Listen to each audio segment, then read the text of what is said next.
ज़हर ज़िंदगी ड्रामे जी अचण वारी क़िस्त में छा ओठे ते वाक़ई कमाल खान एक्शन खणंदो, छा जावेद वञी करे रबन सां मिली वेंदो ऐं उन सां हथ मिलाईंदो दोस्ती जो ऐं हाल हक़ीक़त ॿुधाईंदो त ओठो ऐं कमाल खान तुंहिंजे ख़िलाफ़ कहिड़ी रांदि रचे रहिया आहिनि।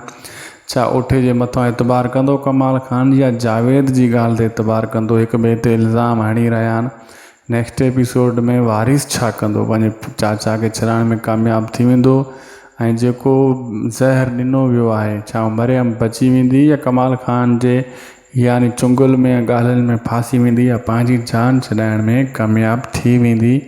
सभु कुझु तव्हांखे ॿुधायूं था इन एपिसोड में। पहिरियां इन खे पूरो ॾिसो संगत जीअं तव्हांखे सॼी कहाणी सम्झ में अचे। थी सघे त शायदि खुसो वीलो यूट्यूब चैनल खे बि ज़रूरु सब्सक्राइब कजो, तव्हांजो ई चैनल आहे, ऐं फेसबुक पेज खे बि फॉलो लाइक इन वीडियो खे ज़रूरु शेयर कंदा, तव्हांजो ई पेज आहे।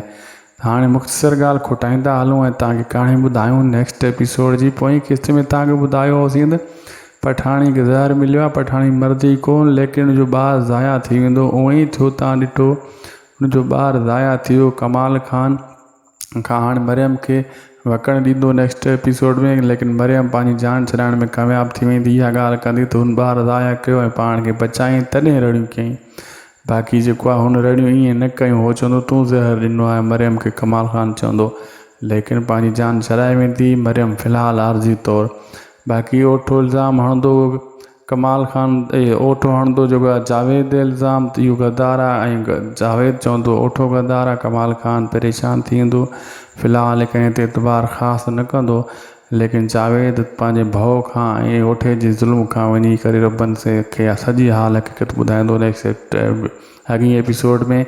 ऐं जावेद सभु कुझु ॿुधाईंदो त ओठो ऐं कमाल तुंहिंजे लाइ छा छा रिथियूं वेठा आहिनि, ऐं रबन पूरी तयारी कंदो ऐं जावेद सां मुलाक़ात उनजी कामयाबु थींदी। मिलंदासीं नेक्स्ट वीडियो में। ख़ुदा हाफ़िज़।